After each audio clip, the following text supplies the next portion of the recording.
मयंक एक multinational company में branch manager की जॉब करता था। एक दिन मयंक को ऑफिस से घर जाने के लिए लेट हो गया था। सर्दी की मौसम होने के कारण रात भी जल्दी हो गई थी। ठंड भी बहुत शुरू हो चुकी थी। रास्ते में चलते चलते मयंक को अचानक एक आवाज सुनाई दी, रुक जाओ। मयंक वहीं पर ही रुक गया और पीछे मुड़ के देखा, लेकिन पीछे कोई भी नहीं था। फिर से वही आवाज सुनाई दी, सामने देखो। जैसे ही मयंक ने सामने देखा तो उसे जमीन पर कुछ चमकती हुई चीज दिखाई दी।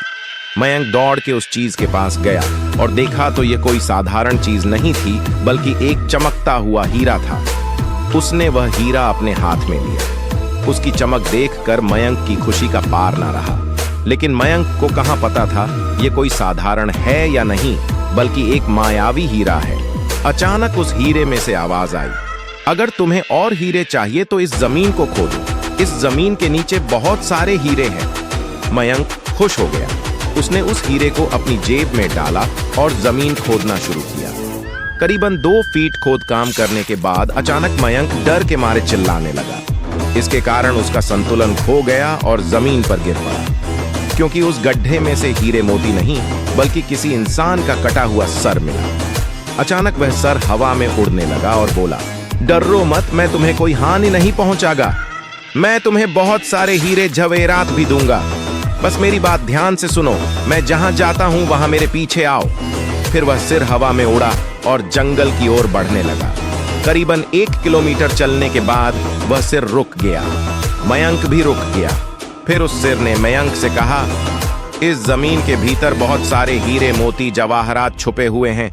इस जमीन पे खोद काम शुरू करो। मयंक खुश हो गया और उस जमीन को खोदना शुरू कर दिया। खोदते खोदते उस जमीन के नीचे हीरा मोती तो नहीं मिले, बल्कि उस सिर का कटा हुआ धड़ मिला। उस सिर ने कहा, अब तुम्हें एक आखिरी काम करना है, उसके बाद मैं तुम्हें मालामाल कर दूंगा। तुम्हें कहीं से भी एक लोटा खून लाना होगा। मयंक ने बोला, एक लोटा खून? पर मैं एक लोटा खून कहां से लाऊंगा? उस सिर ने कहा, चलो मेरे साथ। वो डरावना चेहरा मयंक को साथ लेकर थोड़ी दूरी पे गया। वहां उसे एक इंसान को जाते हुए देखा। वो सिर बोला, उस इंसान को मारकर उसका खून ले आओ। मयंक डर गया और बोला, नहीं नहीं, ये मुझसे नहीं होगा। मैं यह नहीं कर सकता। अगर तुमने यह काम नहीं किया तो मैं तुझे बहुत बड़ी मुसीबत में डाल दूंगा। फिर तुम्हारी पूरी जिंदगी नर्क बन जाएगी।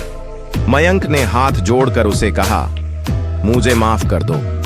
अगर मैंने उसे मार तो मुझे पुलिस गिरफ्तार कर देगी और मुझे जेल जाना पड़ेगा। उस सिर ने अपने तंत्र मंत्र की शक्ति से एक छुरी और लोटा प्रकट किया और गुस्से से बोला, अगर तुम मेरा यह काम नहीं करोगे तो मैं तुम्हारे पूरे परिवार को मौत के गाढ़ उतार दूंगा। मयंक ने मजबूरी में आकर उस आदमी को मार डाला और उसका खून लेकर उस सिर के पास गया। वो सिर खून को देखकर बहुत खुश हुआ और बोला, ये खून मेरे शरीर पे डाल दे। उस सिर के कहने पर मयंक ने खून को उसके शरीर पे डाल दिया। फिर कुछ ही देर में वो कटा हुआ सिर उस शरीर पे जुड़ गया। ये सब देखकर मयंक की हालत अब खराब होने लगी। वो उस भूत को देखकर काफी डर गया। जैसे ही वो भूत जिंदा हुआ तो जोर जोर से हंसने लगा और डरावनी आवाज में बोला, तुमने बहुत बड़ी गलती कर दी कि तुम्हें मुझे फिर से जिंदा कर दिया। अब मैं सिर्फ तुम्हें ही नहीं, बल्कि इस पूरे शहर को मौत के गाढ़ उतार दूंगा। डर के मारे मयंक के मुंह से आवाज भी नहीं निकल रही थी। वो अपने जान बचाने के लिए वहां से दौड़ा, लेकिन उस भूत ने छलांग लगाकर मयंक को जमीन पे गिरा दिया और बोला, मुझे बहुत भूख लगी है, अब मैं तुम्हारा मांस खाऊंगा।